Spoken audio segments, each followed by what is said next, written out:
Hello, and welcome to this lesson on the properties of metallic structures. In today's lesson, we will learn how to describe melting and boiling points of metallic substances and examine the electrical and thermal conductivity of metallic substances. We will also discuss the state of metals at room temperature and explore the malleability and ductility of metals. So far, you've developed a good understanding of metallic bonding and how positively charged metal ions are surrounded by a sea of delocalized electrons. Building on this, today's lesson will explore specific properties of metals that result from this structure.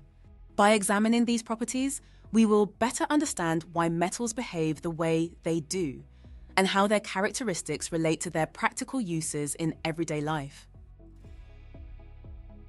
Let's dive into understanding the properties of metallic structures. Metallic substances generally have high melting and boiling points due to the strong electrostatic attraction between the positive metal ions and the sea of delocalized electrons surrounding them. This metallic bonding requires a significant amount of energy to break.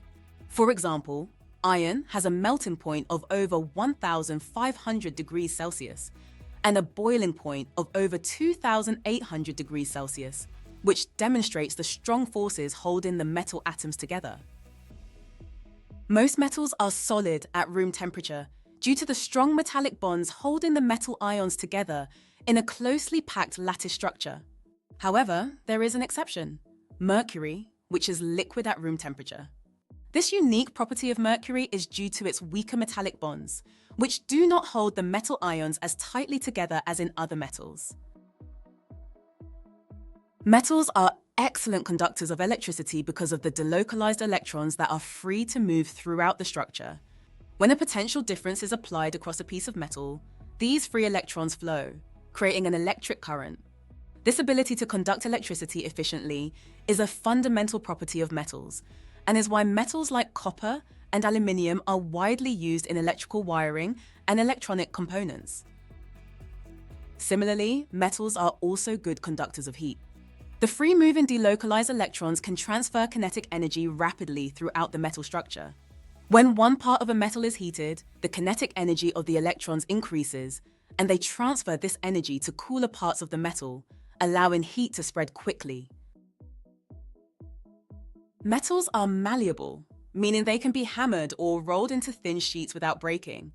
This is because when a force is applied, the metallic ions can slide past each other while the electrons continue to hold them together, preventing the metal from breaking as the metallic bond is maintained. This allows metals to be shaped and formed into various products, making them useful for a wide range of applications, from aluminium foil to car bodies. However, the same malleability that makes metals useful also means they can be relatively soft, meaning they can lose their shape easily and are not always strong enough for certain applications. To overcome this, we use alloys. An alloy is a mixture of two or more different metals, or a metal and another element, designed to improve the properties of the base metal. One key improvement is increased hardness. This happens because the different size atoms of the added elements distort the regular atomic structure of the base metal. These distortions make it more difficult for the layers of atoms to slide past each other, which is what usually happens when a metal bends or is shaped. By disrupting the ability of these layers to move easily, alloys become harder and stronger than pure metals, making them more suitable for applications that require greater durability and resistance to wear. For example, steel, an alloy of iron and carbon, is much harder and stronger than pure iron, making it ideal for construction and manufacturing. Similarly, gold used in jewelry is often alloyed with metals like copper or silver to increase its hardness, as pure gold is too soft and would not hold its shape well in daily wear. By understanding the structure of metals and the role of delocalized electrons in metallic bonding, we can see how the microscopic arrangement of atoms and electrons gives rise to the macroscopic properties of metals, such as conductivity, malleability, and the ability to form alloys with enhanced characteristics.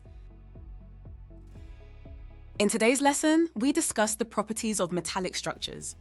We covered the high melting and boiling points of metals, their solid state at room temperature, except for mercury, and their excellent electrical and thermal conductivity. We also explored the malleability of metals and how this property makes them useful, yet sometimes too soft for certain applications. To address this, we learned about alloys, which enhance the strength and hardness of metals by distorting their atomic structure. Understanding these properties of metals explains their behavior and practical applications, from construction and manufacturing to electronics and jewelry making. This knowledge is crucial for appreciating the role of material science in our daily lives.